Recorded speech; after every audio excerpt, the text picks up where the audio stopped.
ജയറാം എയറിൽ കയറിയിരിക്കുകയാണ്. അങ്ങനെ ജയറാം എയറിൽ കയറിയിരിക്കുകയാണ്.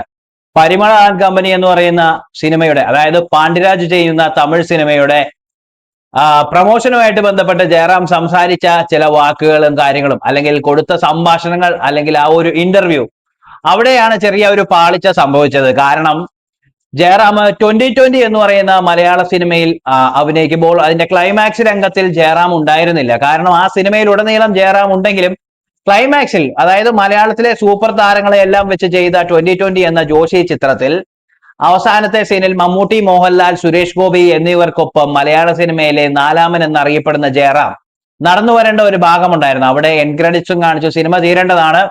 പക്ഷേ അവിടെ ജയറാം ഉണ്ടായിരുന്നില്ല.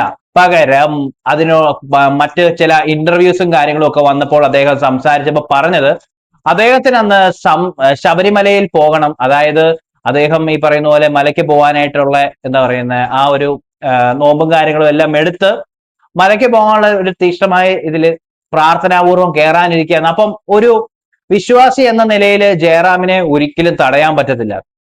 പക്ഷേ അതിന്റെ ഒരു ട്വിസ്റ്റ് എവിടെയാന്ന് വെച്ച് കഴിഞ്ഞാല്, അദ്ദേഹം ഇപ്പോൾ പരിമള ആൻഡ് കമ്പനി എന്ന് പറയുന്ന സിനിമയിൽ, ആ സിനിമയുടെ പ്രൊമോഷനുമായിട്ട് ബന്ധപ്പെട്ട് ഇതേ 2020 എന്ന സിനിമയുടെ അതേ ഒരു ഭാഗം, അവസാന ഭാഗത്തിൽ അദ്ദേഹം ഇല്ലാതിരിക്കാനുള്ള കാരണം എന്താണെന്ന് ചോദിച്ചപ്പോൾ അദ്ദേഹം വന്ന് മറ്റൊരമ്പലത്തിൽ, അതായത് അതെന്താണെന്നുള്ളത് നിങ്ങൾ ജസ്റ്റ് ഒന്ന് കേട്ടു നോക്ക്.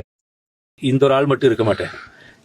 என்னன்னா அதோட கிளைமேக்ஸ் ஷூட் பண்ணிருக்கும் போது ஜோஷி சார் தான் டைரக்டர். என்னோட போர்ஷன் ஃபைட் எல்லாம் முடிஞ்சிருச்சு. கடைசியில இந்த 5 பேரும் சேர்ந்து நடந்து வரத ஒரு ஷாட் மட்டும் எடுக்கணும். அது எப்படினாலும் இந்த ஃபைட் எல்லாம் முடிஞ்சு எப்படி வருது பார்த்து தான் எடுக்க முடியும். இன்னும் 2 days இருக்கு சொன்னாங்க.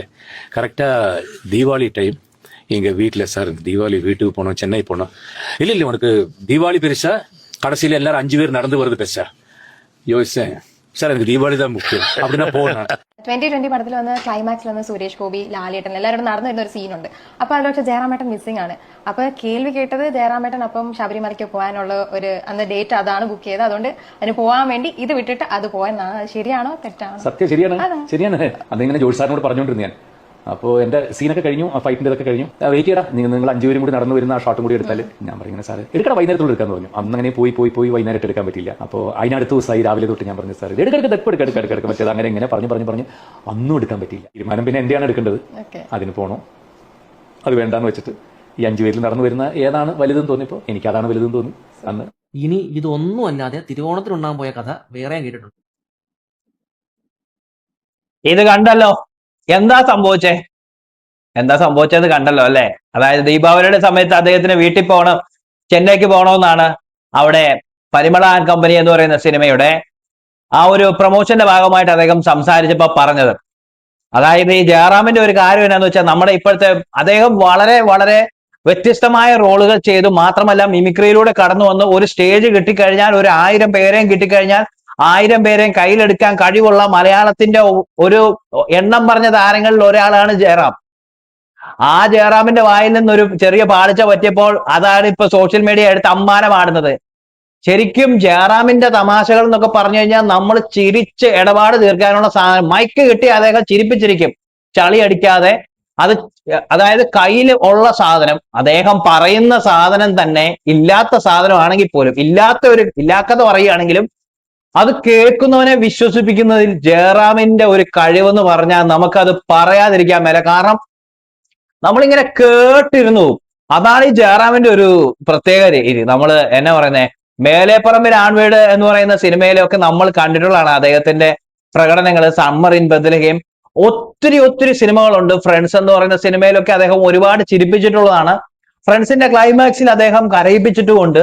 അതായത് നമുക്കറിയാം, ഒരു നടനെ സംബന്ധിച്ചിടത്തോളം അദ്ദേഹം എന്താ ചെയ്യേണ്ട, കാണികളെ, അതായത് കാണുന്ന ജനങ്ങളെ, അദ്ദേഹത്തിന്റെ പ്രേക്ഷകരെ ചിരിപ്പിക്കാനും കരയിപ്പിക്കാനും അതുപോലെ തന്നെ നെടുവേർ പിടിയിക്കാനും ഓരോ ഇമോഷൻസും ഓരോ പ്രേക്ഷകനിലും എത്തിക്കാൻ കഴിവുള്ളവനാണ് ഒരു യഥാർത്ഥ നടൻ. അതിന്റെ എല്ലാ കഴിവുകളും ഉള്ള ഒരു താരമാണ് ജയറാം.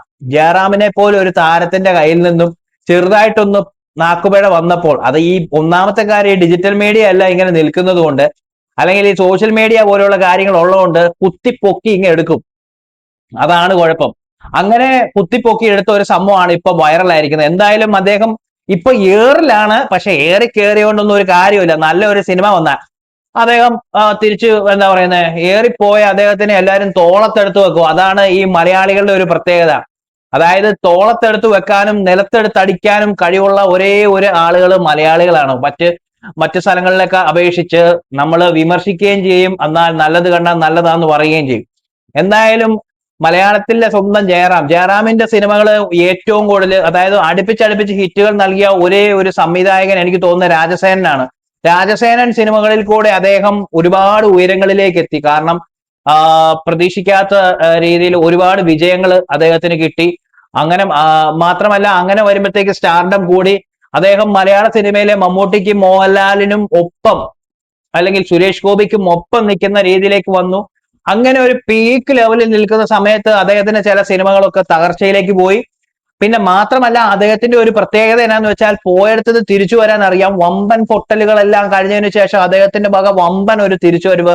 വെറുതെ ഒരു ഭാര്യ എന്ന് പറയുന്ന ഒരു സിനിമയുമായിട്ട് ഒറ്റ വരവ് വന്നു.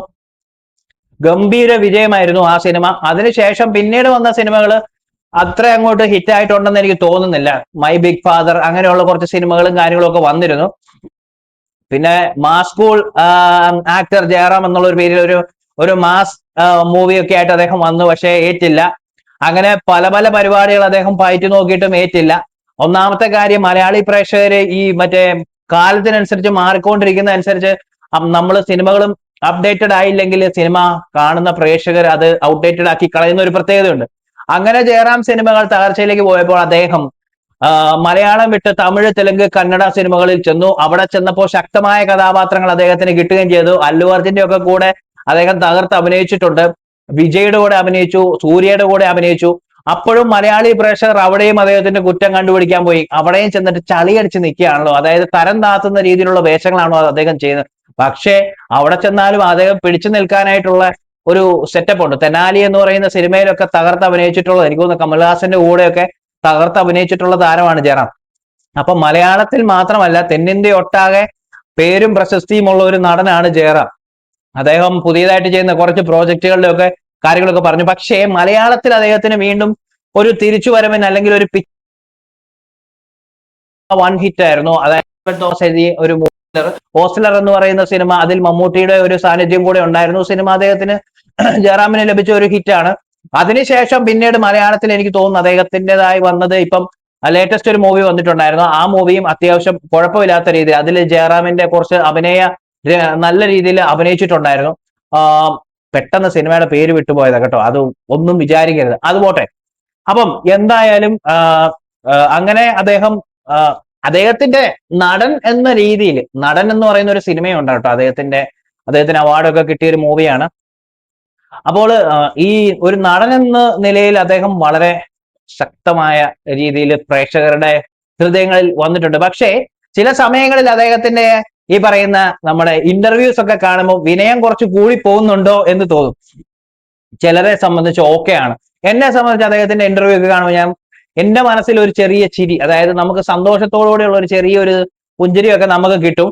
പക്ഷെ 10 പേര് കൂടി അത് ഓവർ വിനയം എന്ന് പറയുമ്പോൾ ചിലപ്പോൾ അറിയാതെ ഇരിക്കുമ്പോൾ 10 പേര് പറയുമ്പം കൈ പൊട്ടുമ്പോൾ പൊട്ടുമ്പോൾ എന്റെ കൈ അറിയാതെ പൊട്ടുമെന്ന് പറയുന്ന പോലെ എനിക്കും തോന്നും ഓവർ ആണോ എന്ന്. പക്ഷെ കുഴപ്പമില്ല, ഞാൻ അഡ്ജസ്റ്റ് ചെയ്യും. എനിക്കെന്നും ജയറാമിന്റെ സിനിമകൾ ഭയങ്കര ഇഷ്ടമുള്ള ആളാണ്.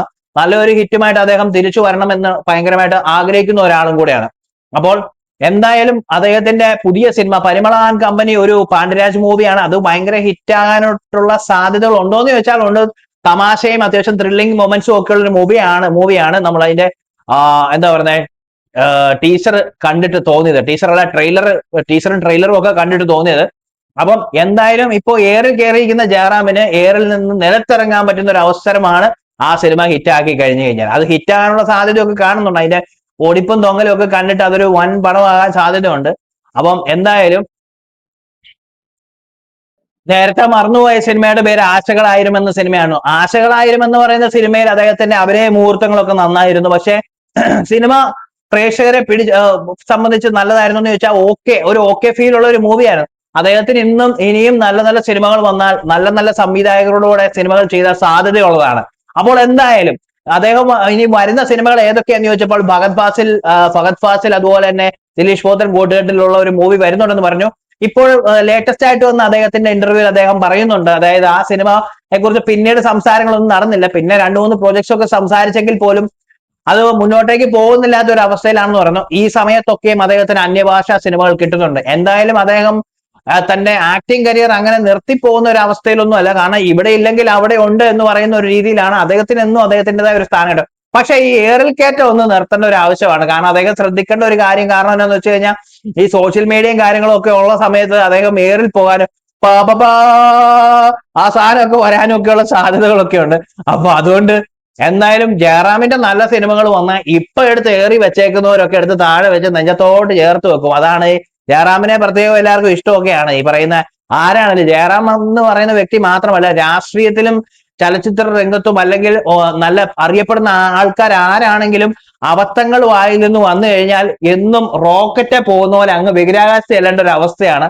ആ അവസ്ഥയിൽ നിന്ന് എല്ലാ ആൾക്കാർക്കും പറ്റുന്നതാണ്. ഇപ്പൊ ജയറാമാണ് താരം. അതുകൊണ്ട് ജയറാം തിരിച്ച് ഏതായാലും മറ്റേ സിനിമ പരിമള കമ്പനി ഹിറ്റ് ആവുന്നതോടുകൂടി ചിലപ്പോൾ ഹിറ്റ് ആകണം എന്ന് ഞാൻ വിചാരിക്കുന്നു. അത് സൂപ്പർ ഹിറ്റ് ആവുകയാണെങ്കിൽ അദ്ദേഹത്തിനെ എല്ലാവരും നെഞ്ചോട് ചേർത്ത് വെക്കും. അപ്പൊ ഈ ഒരു വിഷയം ഇങ്ങനെ ഓടിയ സമയത്ത് എനിക്ക് ഇതിനെക്കുറിച്ച് എന്തെങ്കിലും ചെയ്യണം, ജയറാമിനെ കുറിച്ച് 2 നല്ല വാക്കും ഏറിപ്പോയ കാര്യവും പറയണമെന്ന് തോന്നി. അതുകൊണ്ട് വന്നതാണ്. ബൈ.